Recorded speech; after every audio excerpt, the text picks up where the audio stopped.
Methods हैं उन पर चर्चा करेंगे। इसमें बेसिकली दो मेथड्स होते हैं, नेट एसेट्स वैल्यूएशन मेथड और yield value method. First method है नेट एसेट्स वैल्यूएशन मेथड। इसमें कुछ अलग अलग सिचुएशंस के हिसाब से वैल्यूएशन होता है। नेट एसेट्स मेथड में एक्चुअल में कंपनी की नेट एसेट्स निकाली जाती है। नेट एसेट्स का मतलब है assets minus outside liabilities equal to net assets. Net assets में नंबर ऑफ़ शेयर्स का डिवाइड करके value per share value calculate की जाती है, लेकिन अलग अलग कंडीशंस के हिसाब से डिसीजन होता है। जैसे फर्स्ट कंडीशन है when capital structure of company consist of equity share capital only. जब केवल इक्विटी शेयर कैपिटल ही यदि मान लीजिए कैपिटल स्ट्रक्चर में है, तो ऐसी सिचुएशन में तीन अलग अलग परिस्थितियाँ हो सकती है। पहली परिस्थिति है when nominal value of all equity shares is equal and fully paid up. यदि पहली सिचुएशन जो कंप्लीटली इजी रहेगी, जहाँ सभी इक्विटी शेयर्स की जो नॉमिनल वैल्यू है वो इक्वल है और फुली पेड अप है। तो ऐसी सिचुएशन में वैल्यू पर इक्विटी शेयर निकालने के लिए सिंपल फार्मूला लगेगा, value of net assets divide by number of equity shares issued by the company. Maximum जो न्यूमेरिकल क्वेश्चंस आते हैं उनमें इसी टाइप की सिचुएशन रहेगी। If the capital structure of company consist only equity shares and different nominal value of shares but fully paid up. जैसे for example एक company में 5 रुपये वाले fully paid up equity shares भी हैं, 10 रुपये वाले fully paid up equity share हैं और 20 रुपये वाले fully paid up equity shares हैं। ऐसी सिचुएशन में किस तरह से इसका कैलकुलेशन करेंगे, इक्विटी शेयर की कीमत किस तरह से तय की जाएगी। तो इसके लिए सबसे पहला स्टेप रहेगा calculate the net assets of the company as discussed earlier. तो नेट एसेट्स तो कैलकुलेट करनी ही है, लेकिन इसको डिस्ट्रीब्यूट किस तरह करेंगे। Distribute the net assets among the different categories of shares in their paid up value ratio. Paid up value ratio के हिसाब से proportionate net assets to a particular category divided by number of equity shares for same category. यानी कुल मिला के proportionately हर denomination वाला जो category होगी उसकी प्रोपोर्शनेट नेट एसेट्स निकालेंगे। फॉर एग्जांपल मान लीजिए, जैसे मैंने अभी एग्जांपल दिया, 5 रुपये, 10 रुपये और 20 रुपये वाले इक्विटी शेयर्स हैं, फुली पेड अप हैं। 5 रुपये वाले इक्विटी शेयर्स और 10 रुपये वाले और 20 रुपये वाले fully paid up equity shares मान लीजिए 10-10 लाख रुपये, तीनों इक्वल हैं प्रोपोर्शन। तो ऐसी सिचुएशन में तीनों में जो भी उसका प्रोपोर्शन है उसके अकॉर्डिंग 1/3 यहाँ पर प्रोपोर्शनेट नेट एसेट्स मानी जाएगी और डिवाइड बाय जो कंसर्निंग कैटेगरी है उसके नंबर ऑफ इक्विटी शेयर से डिवाइड करके उस पर्टिकुलर कैटेगरी की शेयर की वैल्यूएशन निकाली जा सकेगी। जैसे 5 रुपये वाले इक्विटी शेयर्स की वैल्यू निकालने के लिए चूँकि प्रोपोर्शनेट नेट एसेट्स मान लेते हैं 60 लाख रुपये ओवरऑल नेट एसेट्स, तो 1/3 नेट एसेट्स रहेगी 20 lakh divide number of equity shares in same category. 10 lakh रुपए के इक्विटी शेयर्स हैं 5 रुपये वाले फुली पेड अप के। 10 लाख डिवाइड बाई 5 यानी नंबर ऑफ इक्विटी शेयर्स कितने हुए, 2 लाख। तो प्रोपोर्शनेट नेट एसेट्स जो है वो 20 लाख डिवाइड बाई 2 लाख, तो वैल्यू पर शेयर आएगी 10 रुपीज़। 5 रुपये फुली पेड अप वाले शेयर की प्रोपोर्शनेट वैल्यू होगी 10 रुपये पर शेयर। सेकेंडली हम देखें 10 रुपये फुली पेड अप वाले शेयर्स जो हैं उसकी प्रोपोर्शनेट नेट एसेट्स होगी 20 lakh, number of equity shares होंगे 10 lakh divide by 10, it means number of shares equity shares होंगे 1 लाख। तो 20 lakh divide by 1 lakh equal to 20 rupees value होगी 10 रुपये वाले फुली पेड अप शेयर्स की। तीसरा 20 रुपये वाले फुली पेड अप शेयर्स जो उनकी भी ओवरऑल जो नॉमिनल वैल्यू का टोटल आ गया था 10 लाख रुपये, तो 10 lakh divide by 20 it means 50,000 equity shares हैं इस कैटेगरी के और प्रोपोर्शनेट नेट एसेट्स 20 लाख है। तो 20 lakh divide by 50,000 equal to 40, तो वैल्यू पर शेयर 40 रहेगी।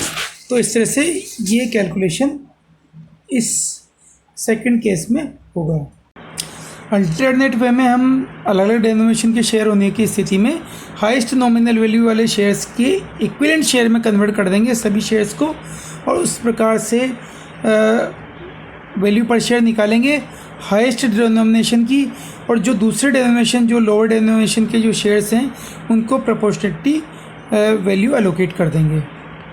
तीसरी सिचुएशन है जहाँ पर सभी equity shares equal nominal value के हैं लेकिन डिफरेंट पेड अप वैल्यू है। जैसे अलग अलग टाइम पर कोई इक्विटी शेयर्स इशू किए हैं 10 रुपये नॉमिनल वैल्यू वाले, लेकिन एक पर्टिकुलर कैटेगरी से तो कॉल अप वैल्यू या पेड अप वैल्यू है 5 रुपये, दूसरी कैटेगरी में मान लीजिए 8 रुपये, और तीसरी कैटेगरी में 10 रुपये फुल्ली पेड अप है, यानी तीसरी कैटेगरी। तो ऐसे सिचुएशन में किस तरह से कैलकुलेशन होगा ये हम देखेंगे। ऐसे सिचुएशन में इसके दो तरीके होते हैं। टोटल वैल्यू जो है उसमें जो फुल्ली पेड अलग अलग कैटेगरी के शेयर्स, अलग अलग पेड अप वैल्यू वाले शेयर्स हैं, उनकी नॉमिनल वैल्यू जो भी होगी बुक वैल्यू बैलेंस शीट में जो वैल्यू दी हुई उससे डिवाइड करके पर रुपी वैल्यू ऑफ शेयर निकाल कर हर एक जो पेड अप पोजीशन है उसके अकॉर्डिंग उसकी वैल्यू निकाल देंगे, उसको पेड अप वैल्यू से मल्टीप्लाई कर देंगे।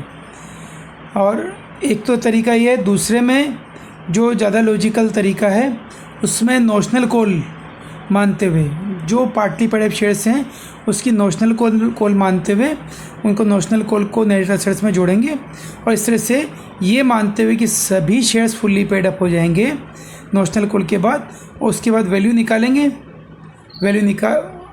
फुल्ली पेड अप शेयर की वैल्यू निकाल लेंगे, और उसमें जो नोशनल कॉल रिसीव नहीं हो उतना अमाउंट माइनस करके, फॉर एग्जांपल मान लीजिए फुल्ली पेड अप शेयर की वैल्यू आती है 27 रुपीज़, तो ऐसे सिचुएशन में 8 रुपये पेड अप वैल्यू की जो शेयर वैल्यू है उसमें 2 रुपये नोशनल कॉल ऐड किया था नेट एसेट्स में, तो 2 रुपये यहाँ पर कम करेंगे, तो फुल्ली पेड अप शेयर की कीमत आएगी 27 रुपये, 8 रुपये पेड अप वाले की कॉस्ट आएगी 25, और तीसरी सिचुएशन जो 5 रुपये पेड अप शेयर है जिसकी नॉमिनल वैल्यू तो 10 रुपीज़ ही है फेस वैल्यू, तो ऐसे सिचुएशन में 5 रुपये कम करेंगे और 22 रुपीज़ आएगी। तो ये सेकेंड मेथड है जो ज़्यादा लॉजिकल है प्रोपोर्शनेट कैलकुलेशन करने की बजाय। कुछ सिचुएशन ऐसी भी होती है जब शेयर की वैल्यू एक्स डिविडेंड या कम डिविडेंड के रूप में निकाली जाती है। यदि डिविडेंड बैलेंस शीट में शो हो चुका है प्रपोज डिविडेंड के रूप में, तो यहाँ पर आपको नॉर्मल जिस तरह से कैलकुलेशन होता है उसी तरह से करेंगे, और प्रपोज डिविडेंड को आउटसाइड लायबिलिटी मानते हुए एक्स डिविडेंड के रूप में ही कैलकुलेशन होगी। नेट एसेट्स जब निकालेंगे तो उसमें प्रपोज डिविडेंड को भी माइनस किया जाएगा, और as usual net assets divide by number of equity share करके यहाँ पर वैल्यू निकाली जाएगी। कम डिविडेंड यदि मान लीजिए निकालनी है, unpaid amount of dividend also included in the shares, the following procedure will be adopted. जब यहाँ पर कभी शेयर्स को ट्रांसफ़र करना है उसमें डिविडेंड की वैल्यू भी शामिल है, तो वो किस तरह से निकालेंगे? पहले तो एक्स डिविडेंड के रूप में वैल्यू निकाल लेंगे, उसमें जो डिविडेंड की परसेंटेज, डिविडेंड का जो अमाउंट पर शेयर आएगा उसको यहाँ पर जोड़ दिया जाएगा। एक्स डिविडेंड वैल्यू में प्रपोज डिविडेंड का जो अमाउंट है वो भी जोड़ देंगे, जिससे फॉर एग्जांपल पर शेयर डिविडेंड 5 रुपये है, और इसको कैलकुलेशन कैसे करेंगे? Propose dividend on equity shares divide by total paid of equity share capital.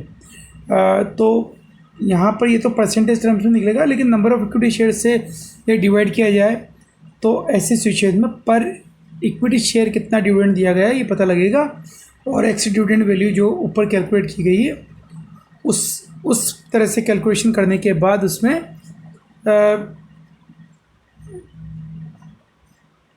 पर शेयर जो प्रपोज डिविडेंड है उसे जोड़कर कम डिविडेंड वैल्यू कैलकुलेट की जा सकती है। अब हम चर्चा करेंगे यदि कैपिटल स्ट्रक्चर जो है कंपनी का उसमें इक्विटी शेयर के साथ साथ प्रेफरेंस शेयर्स भी शामिल हों तो किस तरह से कैलकुलेशन होगा। इसके लिए अलग अलग सिचुएशंस हैं। पहली सिचुएशंस है जब प्रेफरेंस शेयर को अपनी पूंजी वापसी कैपिटल के साथ साथ बकाया लाभांश जो भी डिविडेंड ड्यू है उन दोनों के संबंध में प्रेफरेंस अवेलेबल हो, यानी कि पूर्वाधिकार प्राप्त हो, तो यहाँ पर कैलकुलेशन होगा value of equity share equal to net assets.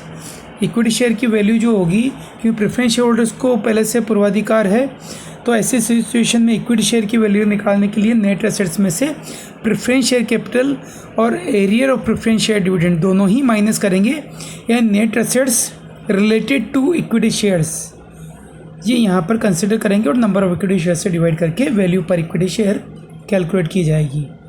और सेकंड पोजीशन जो value per equity preference share इस सिचुएशन में होगा वो रहेगा preference share capital plus arrear of preference share dividend divide by number of preference share.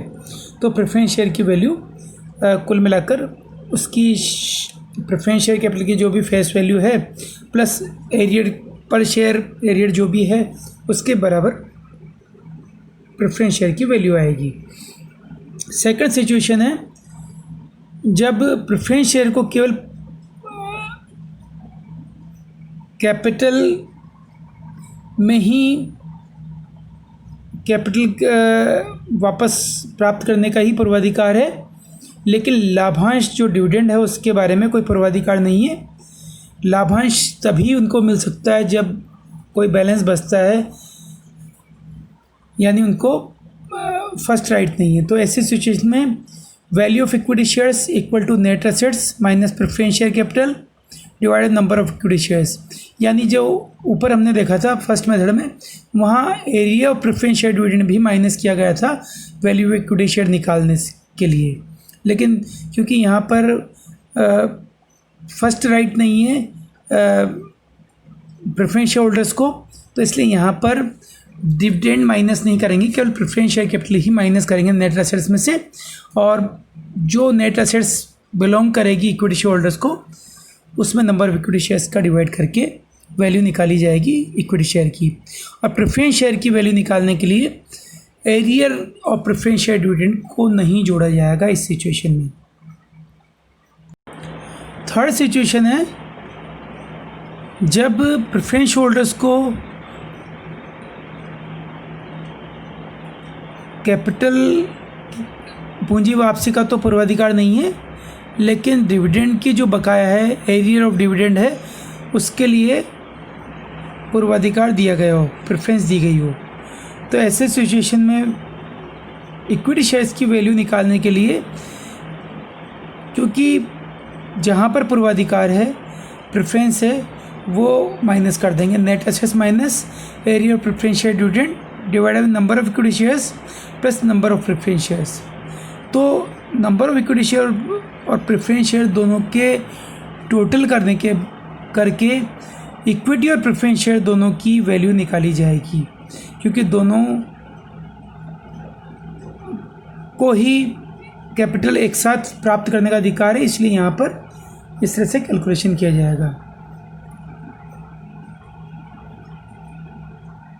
इसके बाद fourth situation है जब प्रेफरेंस होल्डर्स को किसी भी तरह का पूर्वाधिकार नहीं हो, तो फिर value of equity and preference shares निकलेगी net assets divide by number of equity shares plus number of preference shares. लेकिन हाँ, यहाँ ये बात ध्यान देने की है कि इक्विटी शेयर और प्रेफरेंस शेयर्स के जो नंबर्स हैं वो उसी सिचुएशन में यहाँ पर लेंगे, या तो इक्विवेलेंट नंबर्स लेंगे, क्योंकि अलग अलग यदि फेस वैल्यू है उनकी, तो ऐसे सिचुएशन में equivalent number of equity shares और प्रेफरेंस शेयर लिए जाएंगे, और यदि सेम है तब तो कोई प्रॉब्लम आएगी नहीं।